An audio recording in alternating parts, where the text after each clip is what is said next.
Assalamualaikum Ibu. Waalaikumsalam warahmatullahi wabarakatuh. Selamat sore Bu. Bagaimana kabarnya hari ini? Alhamdulillah sehat, baik. Bu Eri sehat? Alhamdulillah.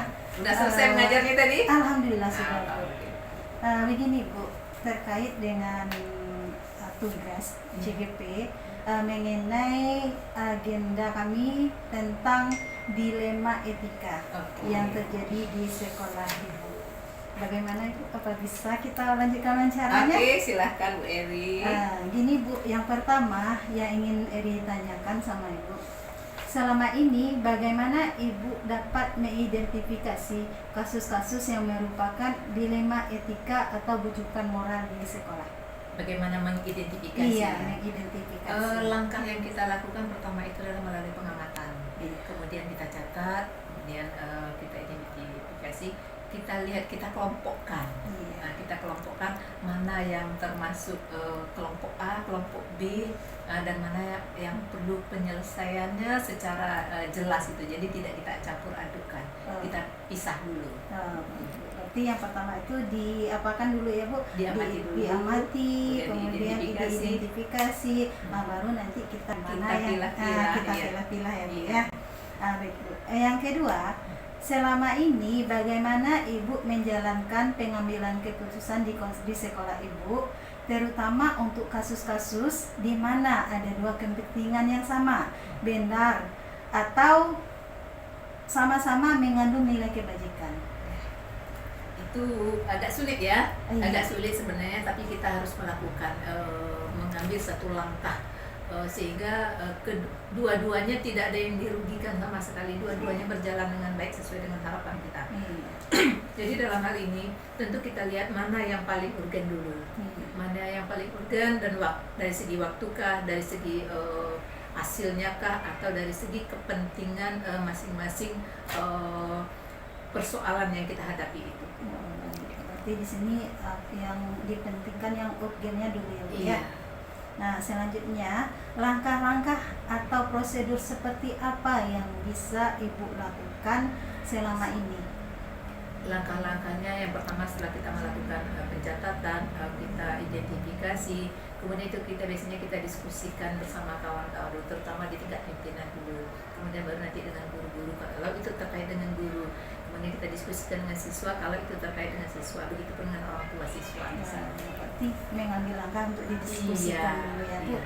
Berarti tidak mengambil keputusan sendiri, Tidak sendiri. didiskusikan dengan pimpinan, dengan guru, Iya. bahkan kalau terjadi pada siswa dengan Siswanya juga. dan dengan orang tua yang Benar.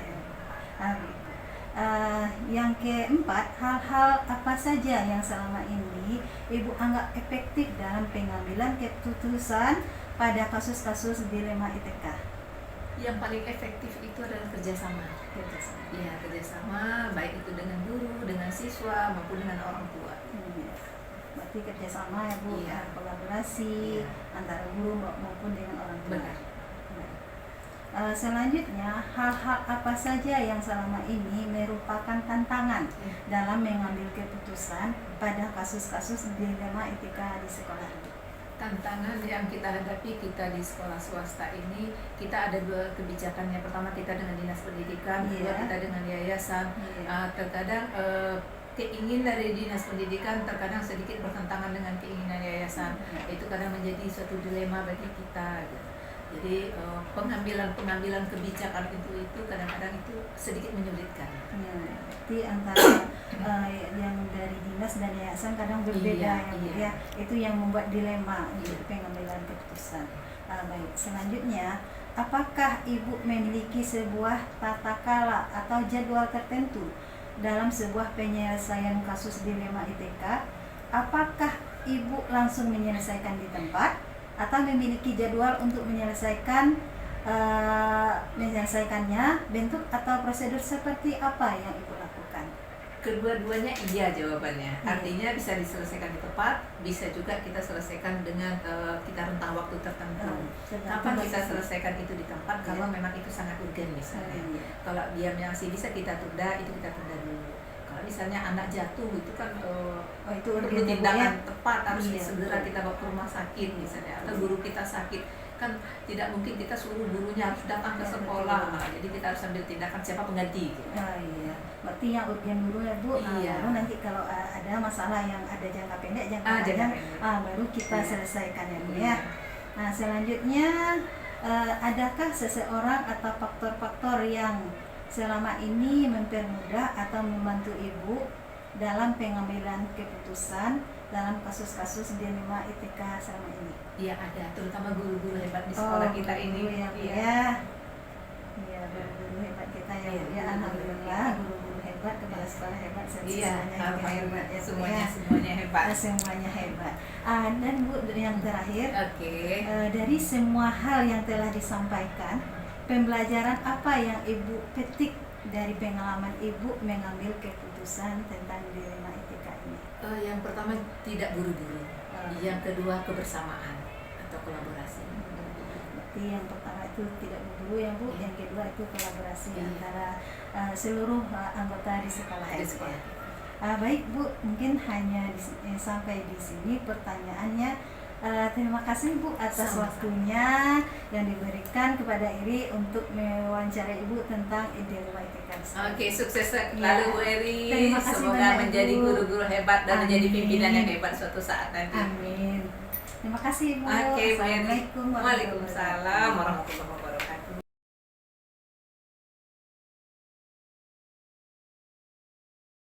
Assalamualaikum Pak. Waalaikumsalam warahmatullahi. Perkenalkan, saya Eri Murti dari SMP Pembangunan. Rencananya mau mewawancarai Bapak masalah dilema etika yang terjadi di sekolah Bapak. Iya. Apa bisa Pak? Ada waktunya Pak? Iya, silakan Bu. Iya. Kalau bisa saya jawab. Mudah-mudahan Bapak bisa menjawab. Iya. Baik Pak, yang pertama yang ingin saya tanyakan, selama ini bagaimana Bapak dalam mengidentifikasi kasus-kasus yang merupakan dilema etika atau bujukan moral di sekolah Bapak?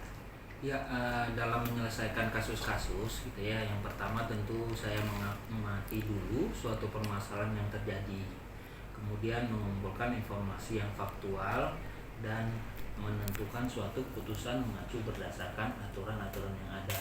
Berarti yang pertama itu mengamati dulu ya Pak ya, baru nanti diinformasikan yang mana yang masalah yang faktualnya ya Pak ya. Untuk yang kedua ya Pak ya, Iya. selama ini bagaimana Bapak menjalankan pengambilan keputusan di sekolah Bapak? Terutama untuk kasus-kasus di mana ada dua kepentingan yang sama, yang benar atau yang sama-sama mengandung nilai kebajikan.